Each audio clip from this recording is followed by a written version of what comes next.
अस्सलाम वालेकुम। मैं कुछ माइंड तो और बना के आया था, लेकिन कुछ तकरीर सुन के सबसे पहले तो मैं मुबारकबाद देना चाहता हूँ इस प्रोग्राम के ऑर्गेनाइज़र्स को कि इन्होंने एक इल्मी नशिस्त का एहतमाम किया। और इस तरह की इल्मी सिटिंग्स जो है ये इसी तरह ज़रूरी हैं, इतनी ही ज़रूरी है जितनी कि आप कानून का मुतालिया करते हैं, इतनी ही आपको दूसरी किताबों की भी या इस तरह की इल्मी नशिस्तों की ज़रूरत होती है। एस.एम. ज़फ़र साहब ने अपनी book how to be a competent lawyer में ये लिखा है कि वो लायर ज़्यादा इम्प्रेसिव होगा जो लॉ के अलावा भी किताबें पढ़ने का शौकीन है। यही बात एतजाज़ साहब भी कहते हैं। एतजाज़ साहब की लाइब्रेरी में भी लॉ के अलावा आपको बहुत सारी किताबें जो है, क्योंकि लॉ की किताबों से भी ज़्यादा हैं शायद, तो वो आपको मिलेंगी। दूसरा, इकबाल के वकील होने की बात जनाब औरंगज़ेब मरल साहब ने की, बिल्कुल दुरुस्त बात है कि एक आम तासर ये गलत पाया जाता है। सोई साहब ने गालबन ये बात की थी कि इकबाल शायद एक सक्सेसफुल वकील नहीं थे। आपकी बार में मुझे याद है कि हमाद साहब एक किताब लेके आए थे, हमारी लाइब्रेरी में पढ़ी है, जिसमें इल्लामा इकबाल की रिपोर्टेड जजमेंट्स हैं। तो ज़ाहिर है रिपोर्टेड जजमेंट्स उसी वकील की होती है कि जो एक सक्सेसफुल कामयाब वकील होता है, जो लॉ में इनोवेशन कर सकता है। तो बग़ैर किसी तमहीद के मैं ये बात कर रहा था कि कुछ ऐसे अशार जो हैं जिनको मैं दोबारा हमाद नजीब का ही नाम लेता हूँ, वो कहते हैं पसे मर्ग अशार इकबाल के, यानी इकबाल के मरने के बाद जो लोगों ने इकबाल के नाम मंसूब कर दिया या लिखे। इसमें फ़ेसबुक ने बहुत किरदार अदा किया है। यानी फ़ेसबुक में आपको 90% इकबाल के वो अशार मिलते हैं जो इकबाल के नहीं हैं, जो इकबाल से मंसूब किए जाते हैं। और उसमें कुछ तो शेर जो हैं वो मेयारी हैं, और कुछ इतने घटिया हैं कि कोई बंदा जो है वो सोच भी नहीं सकता कि थोड़ा सा जिसने इकबाल को पढ़ा है कि ये इकबाल लिख सकते हैं। तो अब कुछ शेर तो मेरी एक इकबाल शनास से एक दफ़ा सिटिंग हो रही थी, तो इकबाल को जिसने इकबाल का मुतालिया किया उसको सारे इकबाल के शेर पढ़ने की ज़रूरत नहीं होती। पढ़ने के बाद आपको पता चल जाता है कि कौन सी चीज़ जो है ये इकबाल की हो सकती है या नहीं। तो एक इकबाल शनास को मैंने बताया कि जी ये बड़ा मशहूर शेर है कि तुम दिए बादे मुखालिफ से ना घबराए ख्वाब, ये तो चलती है तुझे ऊंचा उड़ाने के लिए। तो मैंने कहा जी ये इकबाल का शेर नहीं है जो इकबाल से मंसूब किया गया है भी इसी तरह बात। लेकिन उसने जवाब बड़ा खूबसूरत दिया है। उसने कहा कि शाह साहब मुझे ना भी बताते ना कि ये इकबाल का नहीं है, तो मैंने वैसे भी नहीं मानना था कि ये इकबाल का है। तो मैंने कहा आपको कैसे पता चला कि ये इकबाल का शेर नहीं है? तो उन्होंने कहा कि इसमें उकाब घबराया हुआ है, तो इकबाल का उकाब जो है वो घबराता नहीं है। लिहाजा ये इकबाल शनास की एक मैं आपको उसका जुमला बता रहा हूँ कि जिसने उसको शेर को सुन के बता दिया कि ये इकबाल का नहीं हो सकता। मैं बग़ैर किसी लंबी बात के मैं चाहता हूँ कि इसको एक रवायती बज़्म अदब से हट के जो है एक बात, एक कुछ तकरीरें हैं जो हमने ज़ुबानी याद कर ली हुई हैं, जो हम 5वीं जमात से पढ़ते आ रहे हैं कि इकबाल जो थे वो फ़लाँ सन को पैदा हुए थे, फिर वो आला तलीम उन्होंने फ़लाँ से जगह से हासिल की। तो इस तरह हमारा चलता रहता है। तो इसको थोड़ा सा रवायत से हट के मैं ये बात करना चाहता हूँ। ये बहुत खूबसूरत, मुझे नहीं पता ये किसने सेलेक्ट किया है, सोई साहब ने गालबन इसको सेलेक्ट किया है। तो ये क्या था जी, जहाने ताज़ा की है अफ़कारे ताज़ा से नमूद कि संगो खिश से होते नहीं जहां पैदा। जो भी आपने नई दुनिया जब पैदा करनी है ना, तो आपने इनोवेशन से पैदा करनी है, अफ़कारे ताज़ा से। अफ़कारे ताज़ा का मतलब है नई सोच से आप तरक्की कर सकते हैं। ईंटों या इमारतों से, संगो खिश्त क्या हो गया, पत्थरों या ईंटों के साथ आप तरक्की नहीं करते, आप नई सोच से तरक्की करते हैं।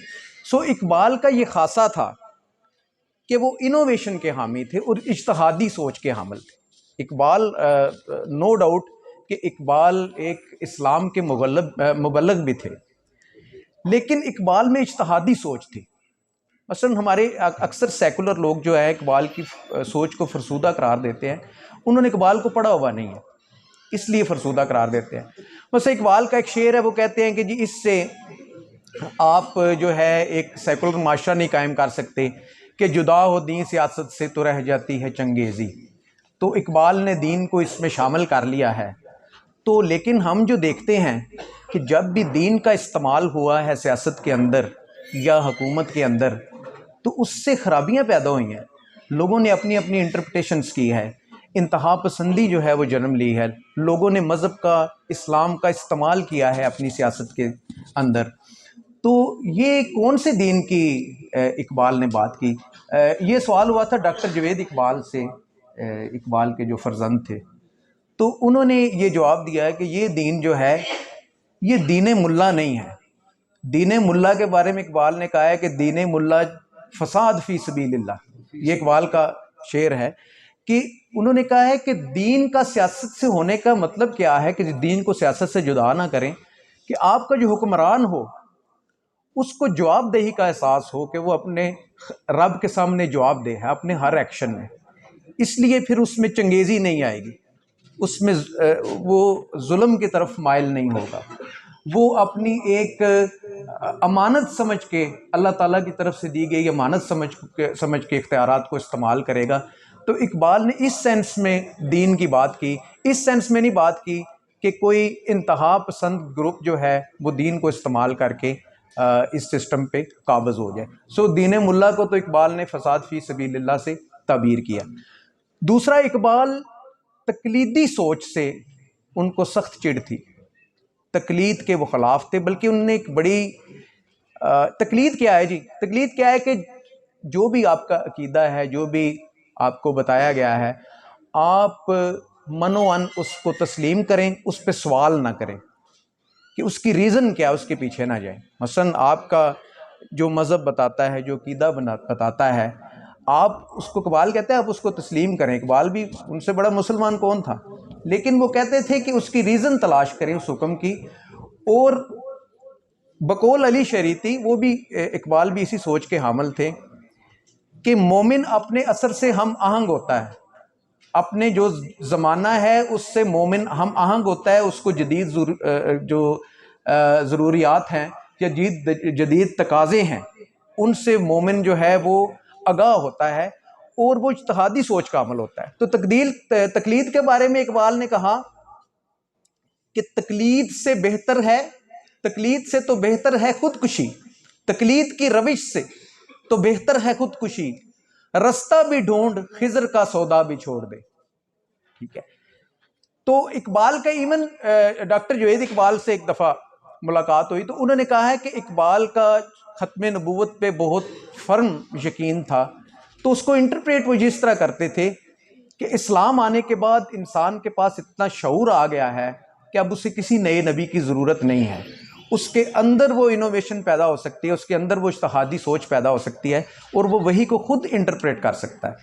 तो ये इकबाल ये चाहते थे कि सोच में जो है वो इनोवेशन पैदा हो ताकि जदीद तकाज़ों, हम काफ़ी बात की गई कि जी हमें खुदी की बात की गई या ये बात की गई कि हमारे जो हालात हैं उसकी वजह क्या है, हमने भीख मांगनी शुरू कर दिया, ये हो गया वो।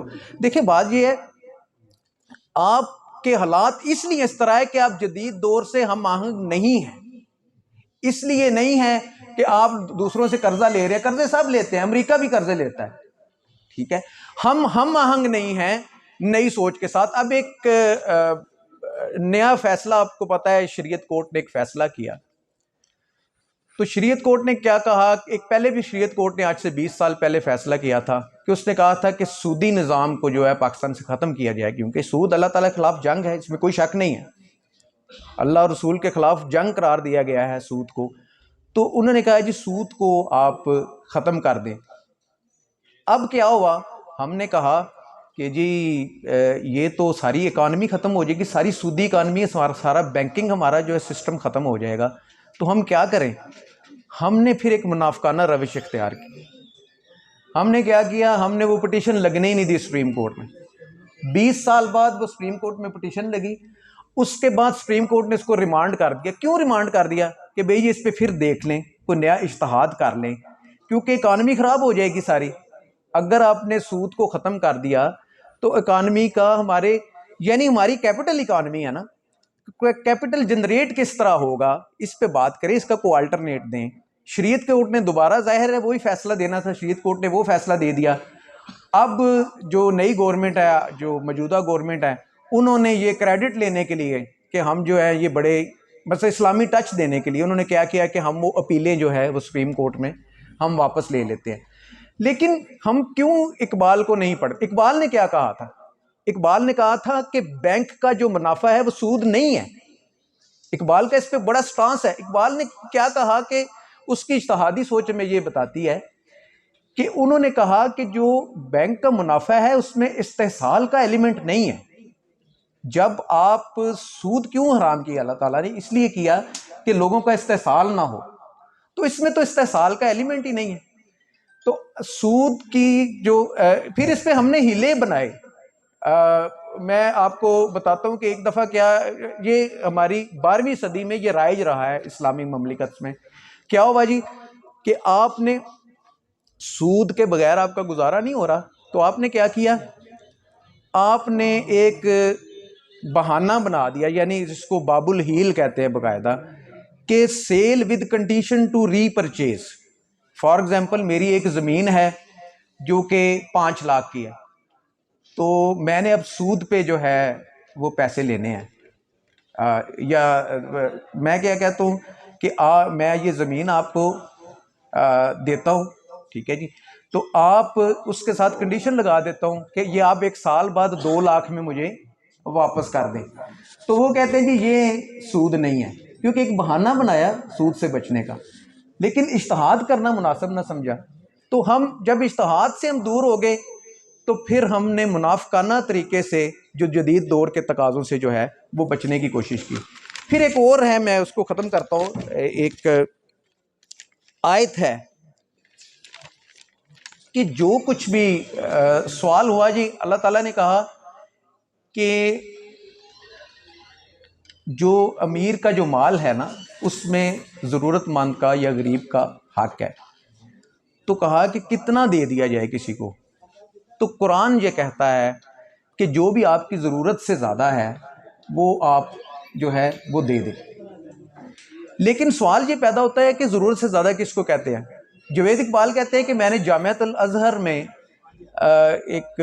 उधर एक आलम से पूछा कि सर मेरे ख्याल में इसको इस तरह इंटरप्रेट कर लेते हैं, क्योंकि ज़रूरत से ज़्यादा क्या है, मुझे तो गाड़ी की भी ज़रूरत है, मुझे एसी की भी ज़रूरत है, मुझे अच्छे मकान की भी ज़रूरत है आजकल के दौर में, तो क्या ज़रूरत से ज़्यादा है उसको मैं डिफ़ाइन कैसे करूँगा, उसमें लाइन कैसे खींचूँगा कि ये मेरी ज़रूरत से ज़्यादा है तो उसको मैं दे दूँ?